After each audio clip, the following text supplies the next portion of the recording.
Esto que ven aquí es mi tablero actual, y como ven si agrego más tarjetas, esto colapsa y no se entiende nada. Hola, soy Gigil, y hoy les quiero mostrar cómo organizo mi proceso creativo. Organizar una idea desde cero es un dolor de cabeza, así que acompáñenme a pulir este proceso para que sea funcional, visual y sobre todo, que no sea un caos entenderlo, porque sí, soy una de esas personas que le estresa ver desorden. Vamos a empezar un nuevo tablero. Tengo esta cartulina iris negra que guardaba desde hace tiempo y hoy finalmente la voy a usar. Mide aproximadamente 70 por 69 centímetros y será la base para organizar mi proceso. Voy a crear 6 columnas, cada una con el nombre de una fase en la parte superior, para que los títulos resalten y se diferencien bien. Usaré estas 6 piezas de cartulina blanca que corté y las pintaré con tiza de colores. Las fases de mi proceso son: fase 1, ideas y pendientes; fase 2, borrador y revisión; fase 3, arte e ilustración; fase 4, maquetado; fase 5, traducción; fase 6, subida. Incluí la fase de traducción porque quiero que esta historia llegue lejos. El inglés no solo sirve para los nativos, sino que es el puente para cualquier persona que no hable español. Finalmente, para las tarjetas de notas, usaré estos cuadrados de cartulina blanca. Ignoren mi mal pulso con las tijeras. En la fase 1 tengo tareas pendientes, como la portada. Para ello, debo buscar ideas, realizar bocetos y crear la ilustración con el título de la novela. Esto lo haré al final, una vez termine de escribir todo, pero lo anoto aquí para tenerlo presente. También anotaré dónde publicar y cómo proteger la obra. Leí un consejo sobre registrarla y, como dicen, el que agarra consejo llega viejo. Otra tarjeta es para una idea que planeo agregar, posiblemente en el capítulo 7. Será una escena donde el protagonista masculino haga esto.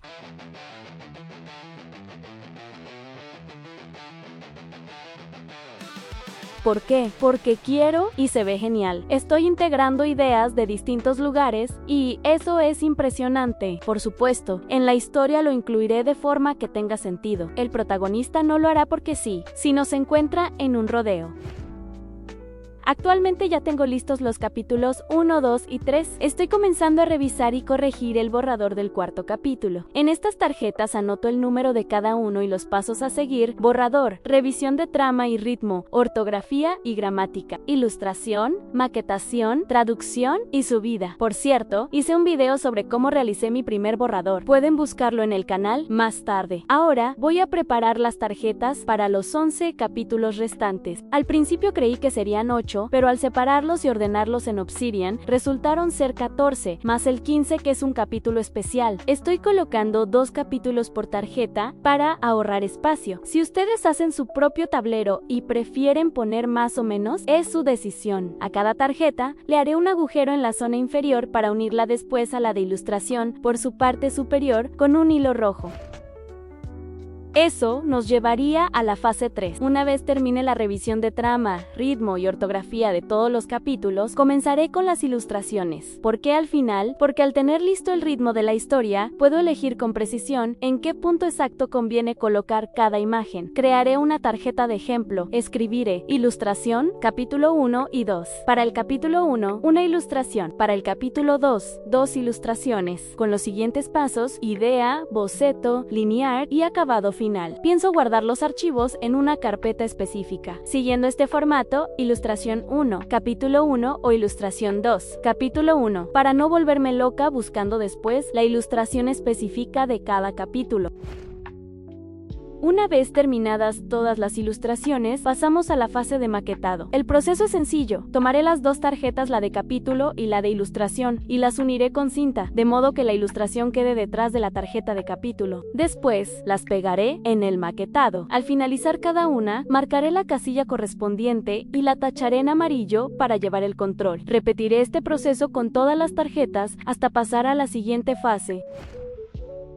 Una vez que finalizamos por completo el maquetado del texto y las ilustraciones, moveré la tarjeta desde la columna de maquetado hacia la de traducción. Al realizar este movimiento, la tacharé de color amarillo para indicar que la etapa anterior ha concluido. Con esto, sigue la última fase. Por último, cuando termine de traducir todo, lo iré subiendo a la plataforma que elija, aún no sé cuál será. Tengo pensado subir un capítulo por semana, pero ya veremos. En cuanto a la gestión, aquí movería la tarjeta desde la columna de traducción. Tacharía en amarillo la fase anterior y, una vez publicado el contenido, marcaríamos la casilla de subida. Así sobreviví a la organización de mi historia. Aquí tienen mi tablero real. Este es el método que uso para tener un orden escribiendo. No se ve bonito, pero funciona. Ahora que el tablero está listo, hay un enemigo invisible que puede arruinarlo todo, el hábito más común que detiene el proceso de escritura. Les cuento cuál es en este video. Espero que mi experiencia les sea útil y les ayude a superarlo. Dejen su like, comenten y no se estresen. Diviértanse creando.